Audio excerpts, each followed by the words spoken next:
ready to go. Well, there you go, folks, out there in the World Wide Web. We're here at the Masterton War Memorial Stadium for the year 2017. We're going to go into the Te Puni Kōkiri sponsored senior event, and the champion this afternoon is going to take home quite a good bundle of prizes, $600, and that's the champion. And then we go back to fourth prize. Each competitor to handle 4 long wool fleeces. So Mavis, let's call it how we see it. Yep, so a great start. Again, just making sure that the whole workspace for these individual competitors is clean, tidy and ready for the work operation to kick in. So here we have Jamie McLean. She worked well in the semi-finals and here she is now in the finals. Taihape lady, no doubt has been been mentored from people such as Cherie, Alabaster, maybe even I think about Mary Blackburn, yes. And there's been some wonderful wool handlers that have come out of the Taihape region. Fabulous farms up that way, sheep, beef. Full wool still abundant up there, so she would have got the touch. She's got the magic touch, this Jamie McLean, hasn't she? Oh, I'm sure she's got parts of the whole package there. Yes, you're right. But see how careful she is, how deliberate. She's working hard to make sure that all of this work that is in front of her is contained in one area. Here she goes with the pick up and throw, nice tight pick up. Let's see if we get to see it, but we've not yet. She's cleaning her board.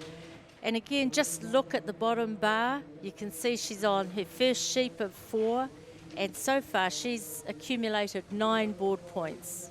Isn't the photography great, Mavis? Look, we've got a shot along the floor there. You go back 5 or 6 years and you could lucky to get a TV camera, but we've got them everywhere, and we're bringing you live action from the Te Puni Kōkiri Senior Wool Handling Finals here in the Masterton War Memorial Stadium. Look at the pressure. I think the shearers have actually stepped up a tad too. Oh, you'd hope so. These aren't the juniors, these are the seniors. So these are senior work units, leaders in the shearing sheds. So it's appropriate that these shearers, and they're doing a fabulous job of making sure that the pressure is at the right level for the grain. But here we have Edina Smith. Edina, Ruatoria, again, coasty. She'll love having those blue baskets because that's East Coast, isn't it? East Coast rugby team, they're blue. No, she's from the interior. Oh, the interior. That's right. Ruatoria, Tamiiti, there she goes down there. No, that's the coasty colours, Mavis, and she's right there, but she's rolling it up, and she is an aggressive wool handler too. Did you see her shoulders? She just made sure that fleece rolled and stayed rolled. Yep, very carefully pulling this fleece together, separating those socks, those last socks off that last leg. And here we go. Yay. That's a nice throw. Nice throw. A little bit of bunching up at that top shoulder, but on the whole, and Ricky, Edina, Ricky as well, or Jamie, sorry, on stand 1, we also saw a very nice throw from her. But also just watch the judges as they move through. They are tasked with ensuring a rotation that gives every competitor an even time. So we're going down to Ebony Turepa, the sole South Islander in this final, and gee whiz, there should be more South Islanders in this because there's a lot more full wools in the South Island than in the North Island, isn't there, Maven? Yes, there are, especially down that lower part of the South Island, still some of the most beautiful wool. Although I have to say East Coast have some pretty bright wools as well. Ooh, lovely job. He's a hard fleece working away. So that's Ebony. Hey, Ash boys, we had a man in the first one and we have got another man in the second one, and I think he's qualified quite nicely. Oti Mason has been a mentor for this guy, hasn't he? Yes, Ash has been there for a long while. He is accomplished at most things that he does. He works hard. He's smart in his work and his ethics, so it's great that Ash has been able to get there, but he's had to rush back. I think he should have done a better job than on the table. I think so, but I don't think he had a choice. Look at this. He's got a challenge on his hands, Mavis. Let's see how Ash does this. He did pretty damn good considering it was a damn mess on I that have board. to agree with you there. He did it. He did pretty good. It was, well, we call it horrible fleece to handle, and he put it on nicely. Oh, look, there's a lot more. We get a better view here. Yeah. Look at the wool hanging over there. You can't miss anything with the cameras around here, Mavis. We've got Big Brother watching everything as we move around in the areas. He's got his fourth, and oh no, it says 4. This final sheep on the board, and I think he might have chosen the best. He might have said to the shearer, do they go up to the shearer and say, leave that one for last? You can do. You can ask for, sheep to be brought out in a particular order. And in fact, one of a clever strategy is to have the smallest sheep or the smallest fleeced sheep come out last, because then there's less work, more control. But that was a difficult fleece. He did really well. The issue is when you said he left wool on the table, yes he did, but he knew he had to get back to that board because that was going to be a difficult fleece. That's a challenge, that fleece. Yeah, yeah. Well, he's right there with the time anyway, but Ebony, the lady Turepa from the South Island, has rolled up. Ooh, look at Edna Smith. She just went skip, skip, skip. She was quite fluid, She started on the roll and it just kept rolling, where some people roll with their hands. She just rolled it quite neatly. This is the fourth and final fleece, Mavis, so call it as they come. Yep, now this is when it really gets going. Oh, a little bit over throw for Ebony. Bit bunched for Jamie. You know what, that ash down the bottom, probably from this view. No, he's made a mess of that one. The one on the front here, Jamie McLean, Mavis, look, we have to say, we're a little bit far away, but it just looked like Jamie. Yes, that's a struggle, that's a struggle. Yeah. Okay, now they've got 1 minute and 20 seconds to now start cleaning up. The clock is on. We got to find out where they are. Sheep number 4, this lady here, Jamie McLean from Taihape. Hurry up, Jamie. All the people from the gumboot country are probably glued to their TVs as we unfold here. But look at that lady, Ebony Turepa. She's rolled it, and now she's the first one to look for her brim, Mavis. She is. Look, here we go. And this is when the real challenge comes. Who's organised? Who's thought about how they're going to clean up? What's the process they're going to go through? And this is where you really start to see who's got it and who's kind of struggling still. But no, it's a flurry of activity. Look at Ash down the bottom. He's going for it. He's not going to be left behind. On the floor, ladies and gentlemen, folks out there, Ash's tables, he can't hear us, but there's a little bit of wool, so hopefully he doesn't forget that.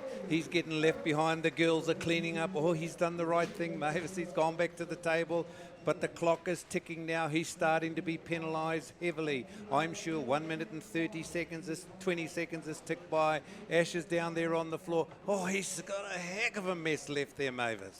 Yeah, and again, this is about having a plan for your finish. Oh, look, he's in. Come on, Ash. This is a mail for you. Oh, you're out of your depth there, Ash Boyce. You really should go back and. He's an accomplished shearer, but hey, thumbs up to him. Good ups for Ashley. He's sitting on the board. He's exhausted. I'd be exhausted too, and I'm so glad he can't hear you talking about him like that. Oh, well, he hasn't got a computer, so he won't be able to have a look. But look at that, the girls on table 1 and 2. But I just think that those two girls are the more seasoned competitors. Yes. I haven't seen Ebony before. No, well, Ebony's sort of well known in the south, but certainly Edna and Jamie, we've seen them around a little while now. Well, even Ash. So, they're probably getting near to the end of their senior grade time. And that kind of showed. Well done. Well, awesome. The neat thing about the points that are coming up in the shearing in the finals, we take away the outside jobs, and in the finals of the wool handling, the outside jobs are not there, so we have to go to the boards to get an idea, and we really don't know how they went on the quality side of the preparation of the wool out the back, do we? No, we don't. We've got no idea, because sometimes what looks good can be kind of masked, and it's not until you get those wools out the back and unravel it all, that you really start to see whether there's been a bit of cover-up, a bit of just panic. That's when you really see it. So, no, looking forward to the big points. So what they do, the fleeces are taken out. Look, it's one well-oiled machine, this Golden Shears, and you probably wouldn't see it on your screen, but every fleece has its own little basket, hasn't it? It's all colour coordinated. Would it ever get mixed up at all, Mavis? It would be almost impossible. Look at the coloured baskets. So when the fleeces and the baskets go out the back judges do not know who's got what. All they see is the red baskets, the red bag or the green ones. So, it kind of eliminates any unconscious bias, if you like. It eliminates all of that. And yes, every single basket gets its own attention. So it's not easy. That would be a real back-breaking job, because every one of those competitors has 8 or 9 baskets. Yes. There was 4 competitors just come up there, so that's 32 baskets those judges have to go through. And how do they keep sober? How do they keep fresh? Yeah, well, fresh is a good word. Sober's probably not. Out the back when you're judging. Must get sick of drinking water.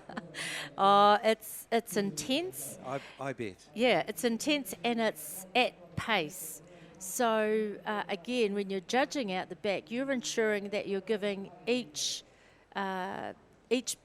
basket, each group of processing faults the same time, because you could find fault there in 5 minutes, and in 15 minutes you could still be looking.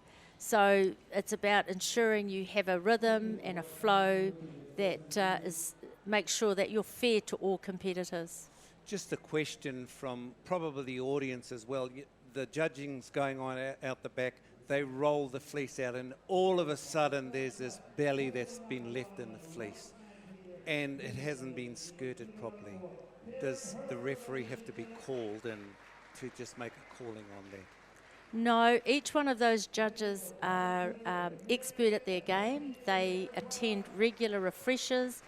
They know what needs to be done. You will get a referee in for something such as watercolour that's permanent, and you're not sure whether it's permanent or is this just grease. So you might pull in your referee when there's a little bit of uncertainty about what the penalty really is. Well, that's great. Now let's go to the, before we go on to the North Island